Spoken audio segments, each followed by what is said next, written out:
여러분 안녕하십니까? 자유경영원 노유찬입니다.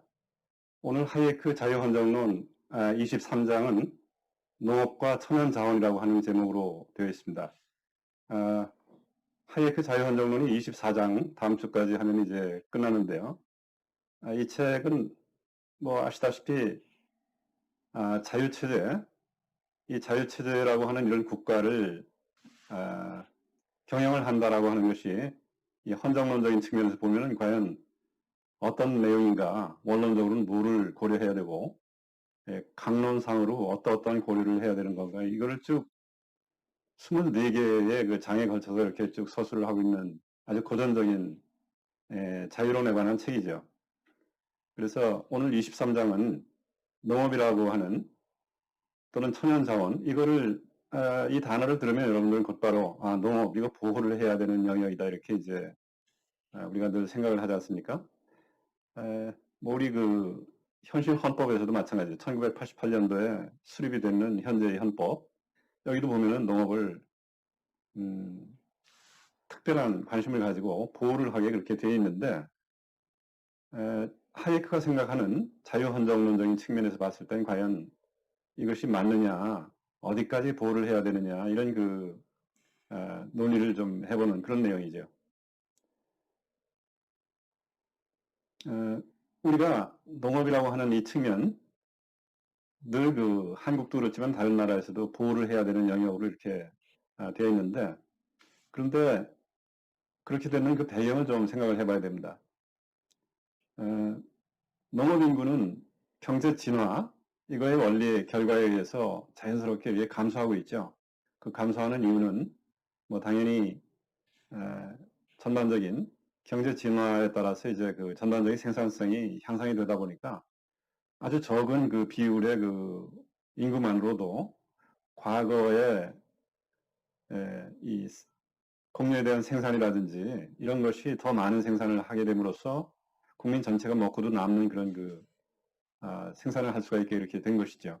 그렇게 되면서 남는 인구가 이제 다른 산업 분야로 또 나아가서 이제 산업을 거쳐서 뭐 서비스 분야로 이렇게 이동을 하게 되는 것이 자연스러운 경제 진화의 그 원리라고 볼 수가 있겠습니다. 그런데 문제는 이 정부라든지 우리 사회의 어떤 그 분위기, 이런 분위기가 이 농업 인구가 주는 것을 매우 안타깝게 생각을 한다라고 하는 것이죠.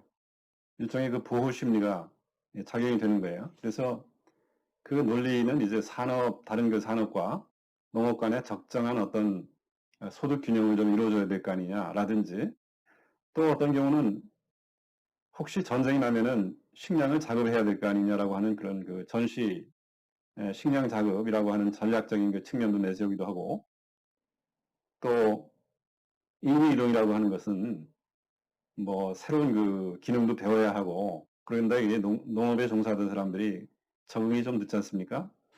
그렇기 때문에 그 기간을 좀 완만하게 이렇게 늘려놔야만 충격이 완화될 수 있다라고 하는 또 이런 그 논리도 있을 수가 있고, 그래서 이제 여러 가지 보호의 그 논리들이 있는데, 우리나라 한국 같으면 특히 농업이라고 하면은 사실 그 여러분이나 저도 마찬가지지만 이제 그 근본이 다 농촌 출신들이 많이 있죠. 그렇게 하면서 이제 우리가 산업화하고 하면서 도시 생활을 시작을 하게 되고, 뭐 도시에 나와가지고 공부하고 이렇게 하면서 이제 에, 발전해왔던 그런 그 향수도 있고, 그리고 이제 우리나라 하면은 그 조선시대의 어떤 전통 이런 거를 보면은 농자는 천하의 그 대본이다, 이렇게 그 얘기를 했었죠. 농자 천하지대본.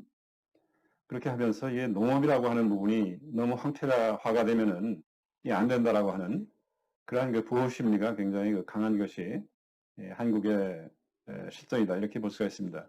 근데 이제 하이에크가 지금 우리가 논의하고 있는 이 자유체제라 하는 것은 인위적으로 어떤 산업의 그 인구 이동을 가로막는다든지 이건 안 되는 것이죠. 사실은 그 가격 체제에 의해서 상품의 가격, 이 곡물이라든지 하는 것도 상품 아닙니까? 이거의 가격이 내려가면 내려가는 대로 그 상품의 가격이 농업 분야에서 적정 인구가 얼마나 되는 것인가 하는 것을 이게 신호를 보내는 거예요. 이것을 그런 신호가 왔을 때 자연스럽게 농민은 농민대로 지금 전체 그 소비자가 일반적인 곡류의 그 소비는 줄어들면서 대신에 질 높은 어떤 고기나 육류, 뭐 유제품 이런 거의 소비가 늘고 있구나.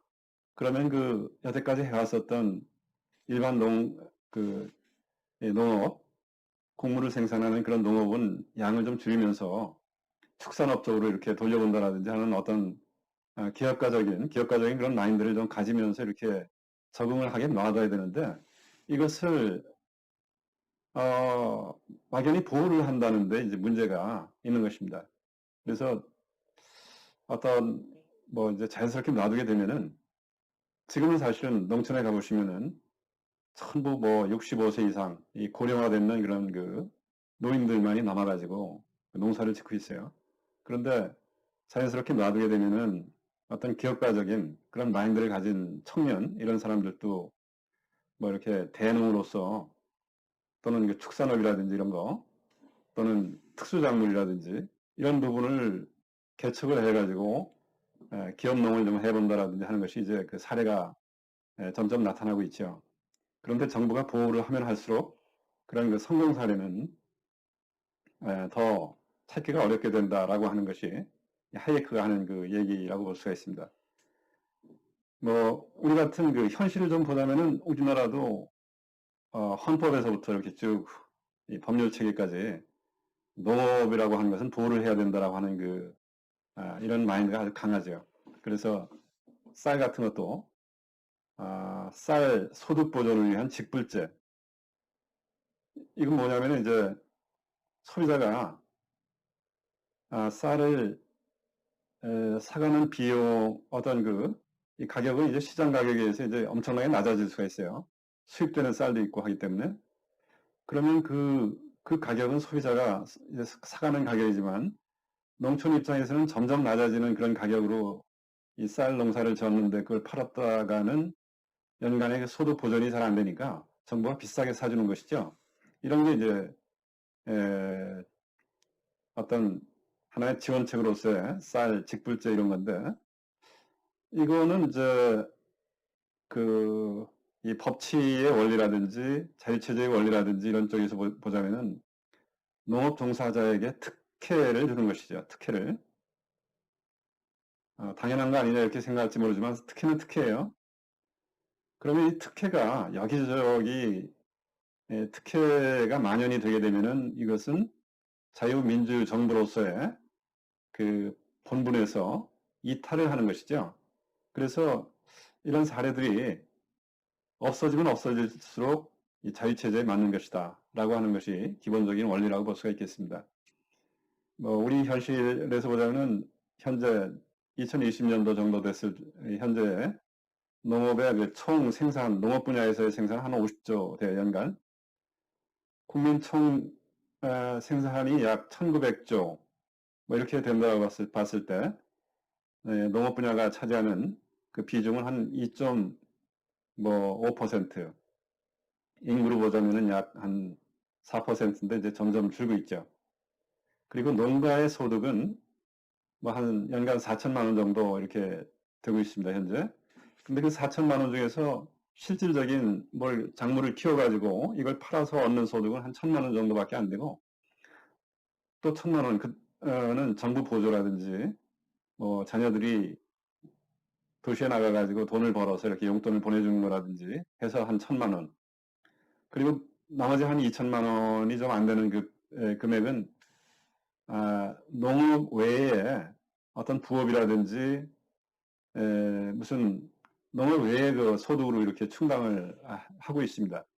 그러니까 이제 농업 자체 농사를 지어서 나오는 소득은 한 연간 농가 소득으로 보자면 1천만 원밖에 안 되기 때문에 이런 처지에서 오늘날 그 신문 방송 같은 데 보면은 귀농을 너무 장려하죠. 귀농하면은 뭔가 커다란 여러 가지 그 기회가 있는 것처럼 그러면서 청년 농부의 어떤 성공 스토리 이런 것들이 이제 방송에 이렇게 많이 나오는데 사실은 성공 스토리가 그렇게 흔한 건 아니고 아주 희귀한 사례죠. 그래서 에, 굉장히 희귀한 사례를 마치 여기저기 누구나 다 그렇게 성공할 수 있는 것처럼 이렇게 언론이나 방송에서 보도를 하는 것은 잘못됐다 이렇게 볼 수가 있습니다. 있는 그대로 보도를 좀 해줬으면 하는 생각이 들고, 그러나 전반적으로는 청년 중에 일부는 이런 농업을 갖다가 또는 뭐 업이라든지 이런 그 분야에서 자기 나름대로 사업가적인 그런 마인드를 가지고 한번 해보겠다. 그런 사람이 좀 나타나는 것은 굉장히 필요하지 않느냐 이렇게 볼 수가 있겠습니다. 에, 그러면 두 번째 좀 쉬셨다가 두 번째 주제에서는 이 농업 분야라든지 천연 자원 분야에 있어서 정부가 어떤 역할을 해야 될 것인지 하는 그 부분에 대해서 추가적으로 좀 논의를 하도록 하겠습니다.